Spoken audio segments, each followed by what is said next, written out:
Chapter 14, The Sixth Sense, the Door of the Temple of Wisdom, the 13 Steps Toward Riches.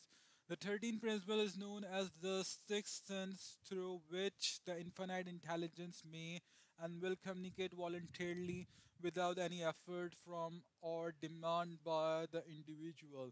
This principle is the apex of the philosophy. It can be assimilated, understood, and applied only by first mastering the other 12 principles.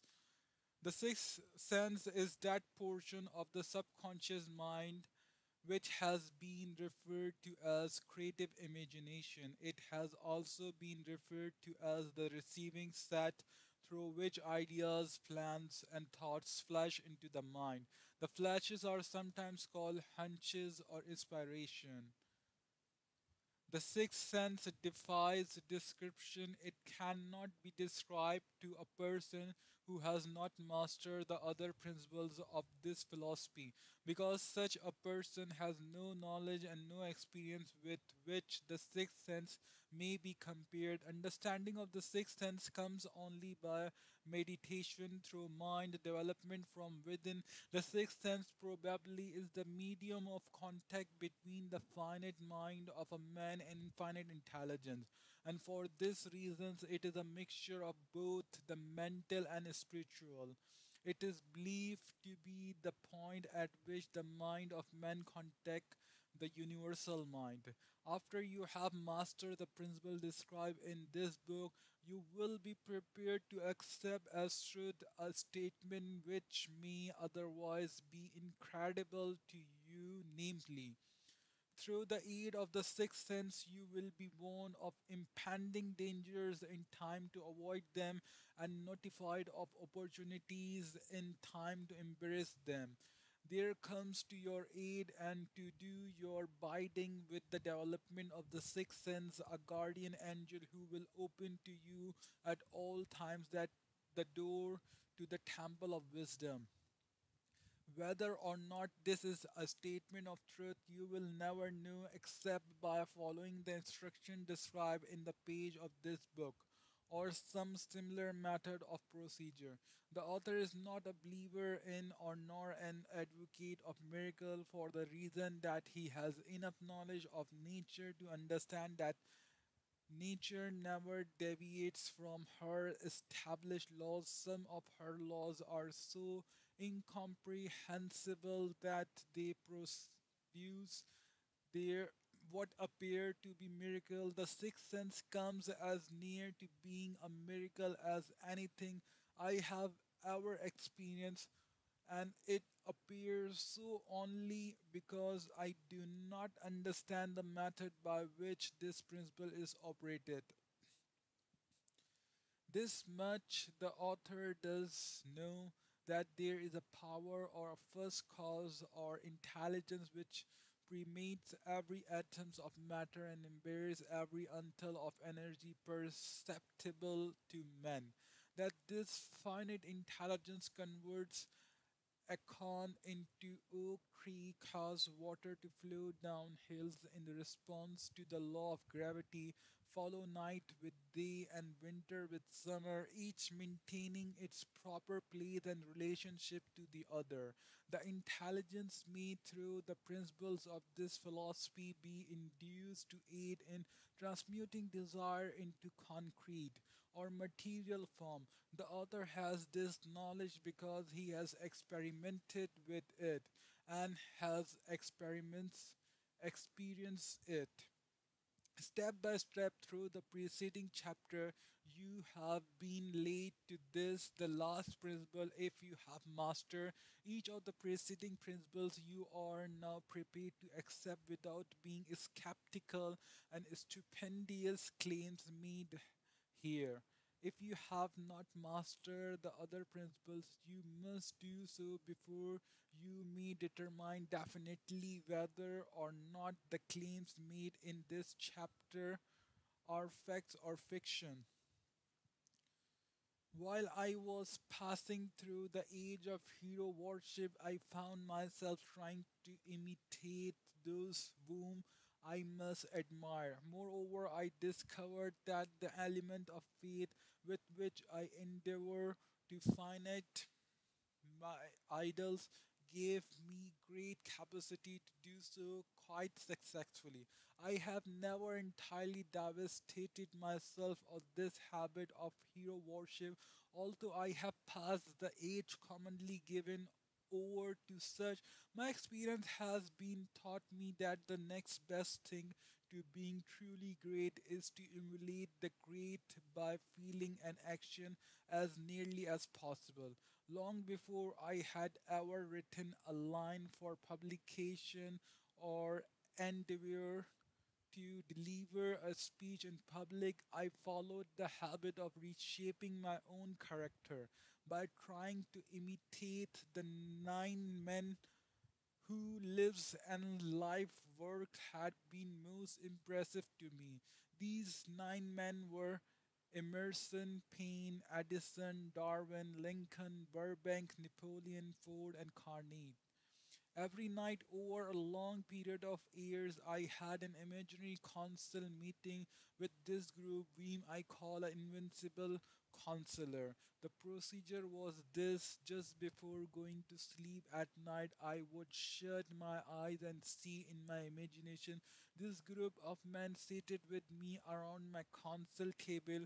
Here I had not only an opportunity to sit among those whom I considered to be great, but I actually dominated the group by serving as the chairman.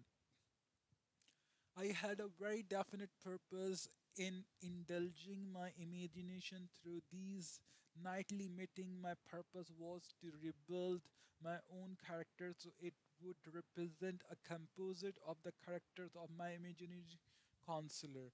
Realizing as I did early in life that I had to overcome the handicap of birth in an environment of ignorance and superstition, I deliberately assigned myself the task of voluntarily rebirth through the method here described.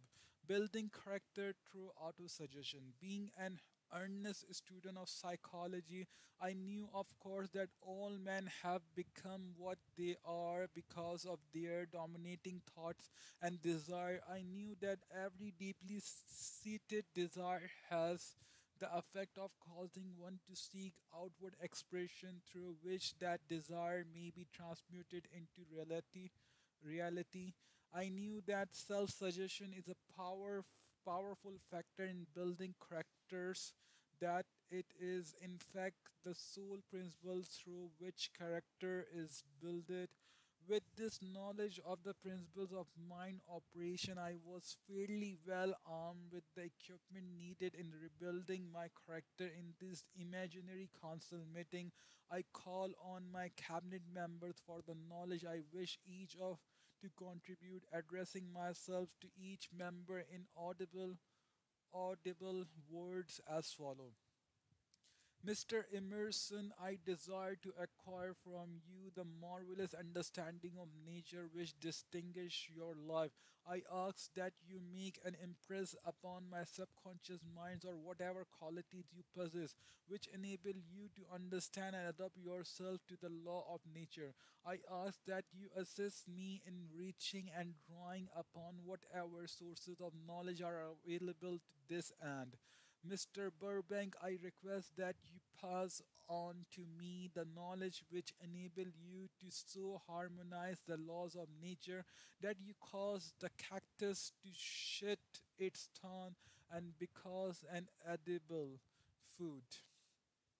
Give me access to the knowledge which enable you to make two blades of grass grows where but one grew before, and help you to bend the coloring of the flower with more splendor and harmony, for you alone have successfully gilded the lily. Napoleon, I desire to acquire from you by emulation the marvelous ability you possess to inspire men and to arouse them to greater and more determined spirit of action, also to acquire the spirit of enduring faith which enable you to turn defeat into victory and to surmount a staggering obstacle in power of faith kings of chance, men of destiny, I salute you. Mr. Payne, I desire to acquire from you the freedom of thoughts and the courage and clarity with which to express conviction which so distinguish you. Mr. Darwin, I wish to acquire from you the marvelous patience and ability to study cause and effects without bias or prejudice, so exemplified by you in the field of nature science. Mr. Lincoln, I desire to build into my own character the keen sense of justice, the unifying spirit of patience, the sense of humor, the human understanding and the tolerance which were your distinguishing characteristic. Mr. Carnage, I am already in debt to you for my choices for a life work which has brought me great happiness and peace of mind. I wish to acquire a true understanding of the principles of organized effort which you use to effectively in the building of a great industrial enterprise. Mr. Ford, you have been among the most helpful of the men who have supplied much of the material essential to my work. I wish to acquire your spirit of persistence, the determination, poise, and self confidence which have enabled you to master poverty, organize, unify, and simplify human effort so I help others to follow in your footsteps. Mr. Edison, I have seated you nearest to me at my right because of the personal cooperation you have given me during my research into the cause of success and failure. I wish to acquire from you the marvelous spirit of faith with which you have uncovered so many of nature's secrets, the spirit of remitting toil with which you have so often wrested victory from defeat.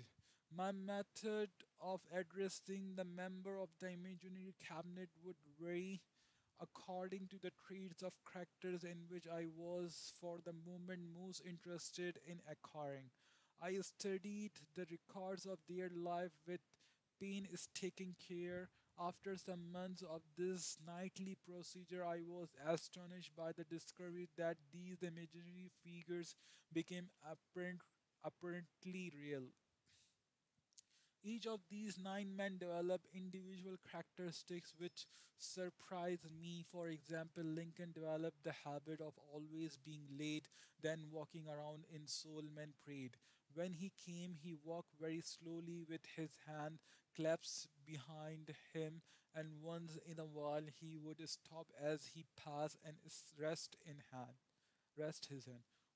Momentarily upon my shoulder, he always wore an expression of seriousness upon his face.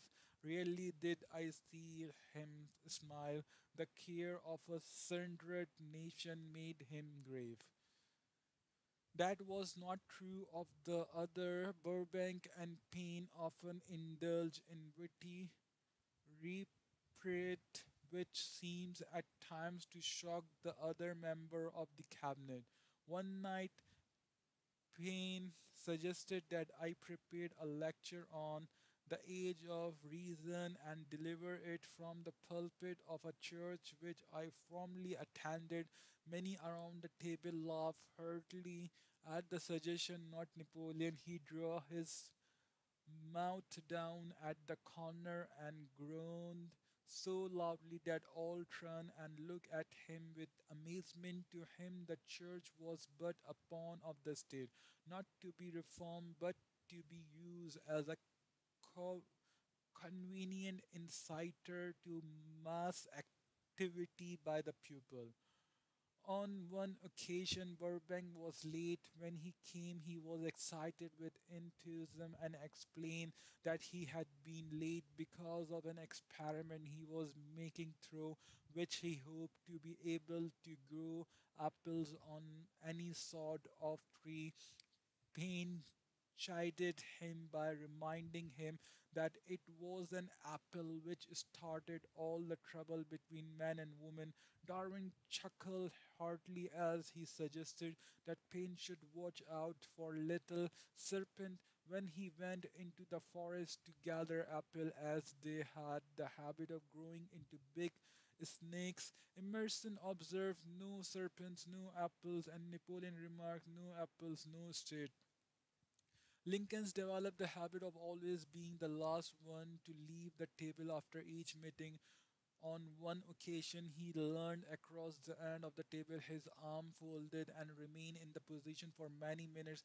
I made no attempt to disturb him. Finally, he lifted his head slowly, got up, and walked to the door, then turned around, came back, and laid his hand on my shoulder and said, "My boy, you will need much courage if you remain steadfast in carrying out your purpose in life. But remember, when difficulties overtake you, the common people have common sense.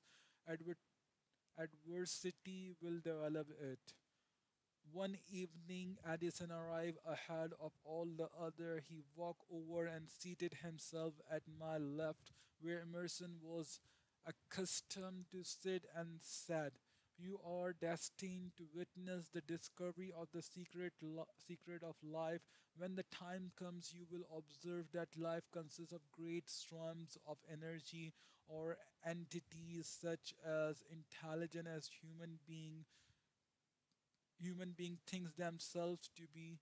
These units of life group together like hives of bees and remain together until they disintegrate through the lack of harmony. These units have difference of opinion the same as human beings and often fight among themselves.